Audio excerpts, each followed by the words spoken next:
kembali lagi di pembacaan kita hari yang ke-45. So hari ini saya berpakaian Pathfinder, baju Pathfinder.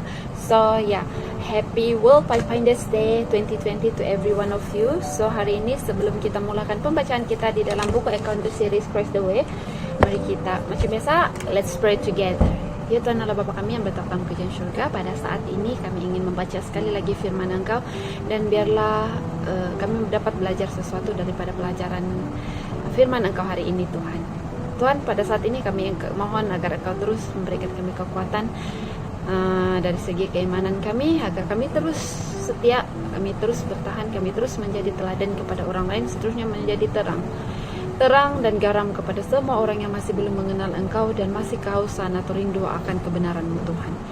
Gunakan kami Tuhan, biarlah kami mampu untuk menyahut cabaran ataupun tema untuk Pathfinder kami, yaitu I Will Go, untuk menyebarkan Injil Engkau kepada semua orang yang masih belum mengenal Engkau dan memerlukan Engkau Tuhan. Ampunkan segala dosa pelanggaran kami, biarlah kami sentiasa layak di hadapan-Mu dan layak disebut anak-Mu. Terima kasih Tuhan karena Engkau sudah mendengar dan menjawab doa ini. Semua ini saya serahkan dalam nama Tuhan Yesus Kristus yang telah menjadi juru selamat dan penebus kami semua. Amin.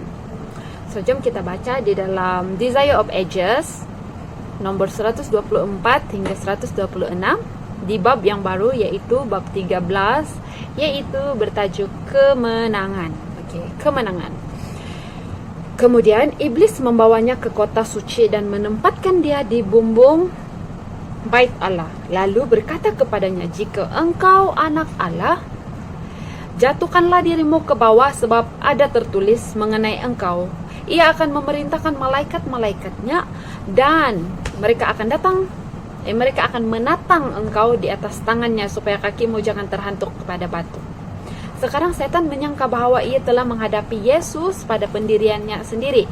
Musuh yang licik itu sendiri kini mengemukakan ucapan-ucapan yang keluar dari mulut Allah. Ia masih saja kelihatan seperti seorang malaikat terang, dan ia membuktikan bahwa ia mahir dalam soal-soal Alkitab, serta mengerti pentingnya apa yang tertulis. Sebagaimana Yesus menggunakan firman Allah untuk mempertahankan imannya, penggoda itu kini menggunakan firman Allah pula untuk membenarkan penipuannya. Ia mengatakan bahwa ia hanya menguji kesetiaan Yesus, dan sekarang ia mengatakan bahwa ia hanya menguji kesetiaan Yesus, dan sekarang ia memuji keteguhannya. Karena juru selamat telah menunjukkan percaya pada Allah, setan mendesak dia pula supaya memberikan lagi bukti-bukti lain untuk imannya itu. Akan tetapi pencobaan itu didahului lagi dengan sindiran yang mengandung rasa tak percaya. Jikalau engkau anak Allah, Kristus tergoda untuk menjawab jikalau itu, tetapi ia sedikit pun tidak mau menerima kebimbangan itu. Ia tidak mau membahayakan nyawanya hanya untuk memberikan bukti kepada setan. Penggoda itu berpikir hendak mengambil keuntungan dari kemanusiaan Kristus serta membujuk dia untuk bertindak takbur. Akan tetapi meskipun setan dapat membujuk, tidak dapat ia memaksa berbuat dosa. Katanya kepada Yesus, jatuhkanlah dirimu ke bawah, karena mengetahui bahwa ia tidak dapat menjatuhkan dia ke bawah, karena Allah akan campur tangan untuk melepaskan dia. Tidak pula setan dapat memaksa Yesus menjatuhkan dirinya ke bawah. Kecuali Kristus menyerah kepada pencobaan itu, ia tidak dapat dikalahkan. Segenap kuasa dunia ini atau neraka sekalipun tidak dapat memaksa dia sekelumit pun untuk menyimpang dari kehendak Bapanya.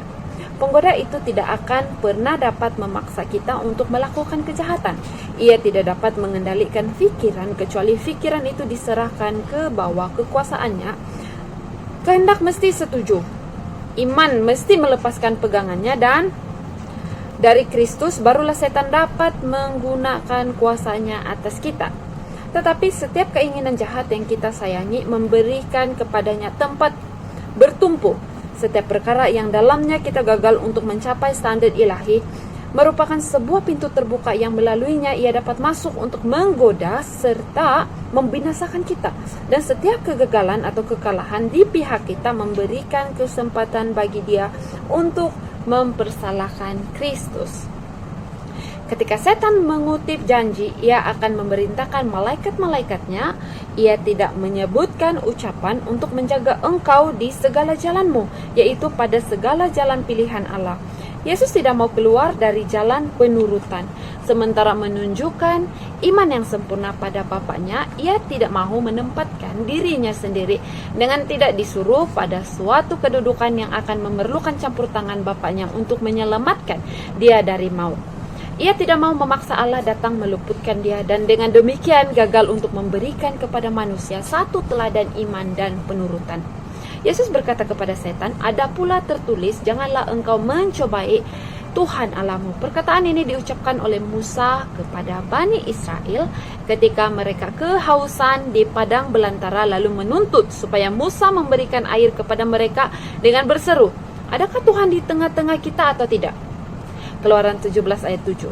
Allah telah mengerjakan hal-hal yang ajaib bagi mereka, namun dalam kesusahan mereka meragukan dia, serta menuntut bukti bahwa ia tengah menyertai mereka.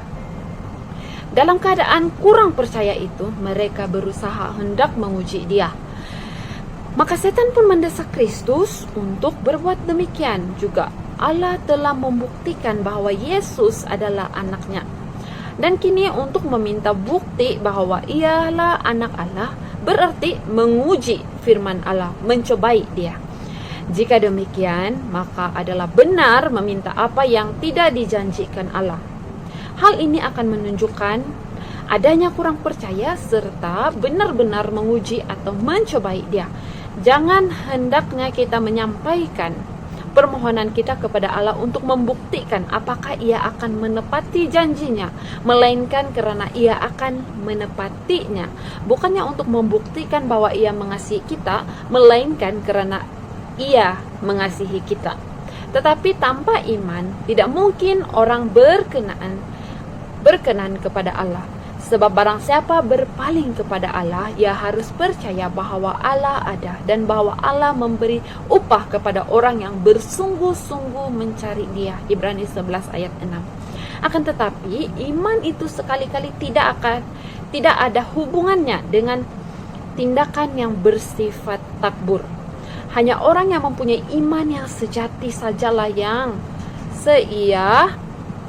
selamat dari sifat takbur. Sebab sifat takbur itulah pemalsuan setan akan iman. Iman menuntut janji-janji Allah serta mengeluarkan buah-buah dan penurutan. Sifat takbur juga menuntut janji itu, tetapi menggunakannya sebagaimana setan menggunakannya, yaitu untuk menjadi dalih bagi pelanggaran. Iman seharusnya menurut segala perintahnya.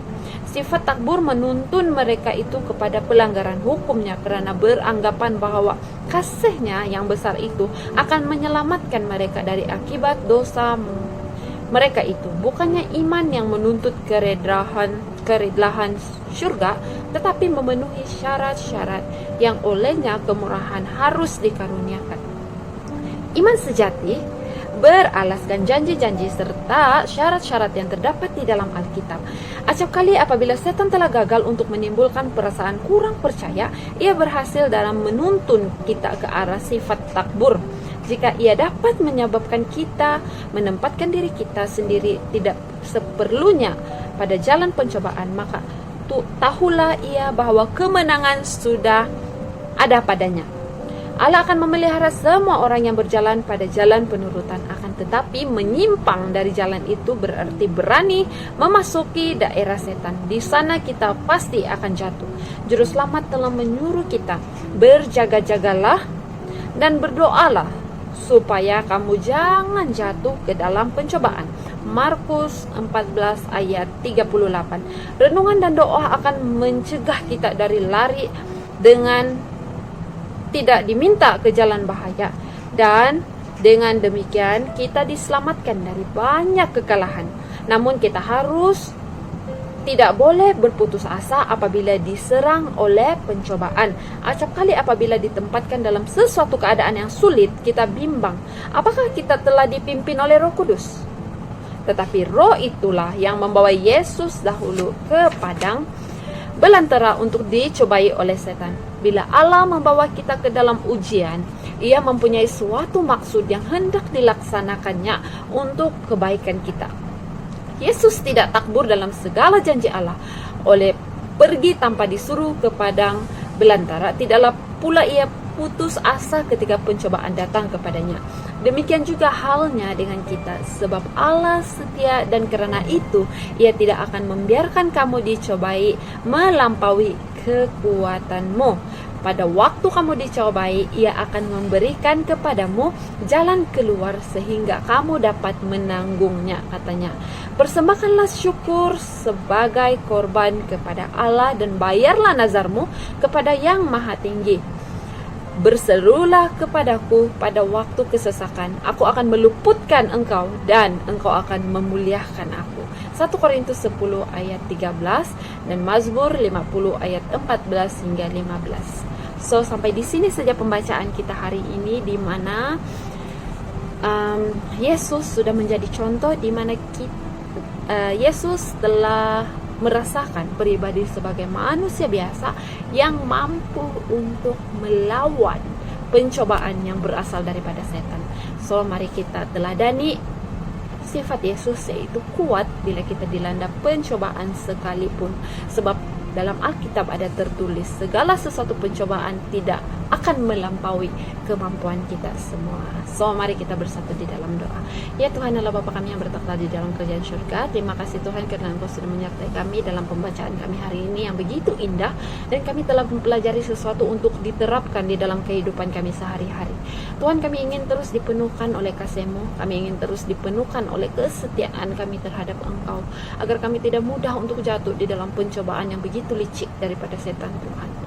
Tuhan, kami ingin terus berjalan teguh seperti Yesus yang telah dicobai di padang belantara. Walaupun dia telah lapar, tidak makan selama 40 hari dan terus diberikan pencobaan yang agak berat oleh setan, tapi Tuhan Yesus mampu untuk melawan, menepis segala kelicikan setan untuk kemenangan hanya dengan satu tujuan, yaitu untuk menebus semua manusia yang sudah berdosa.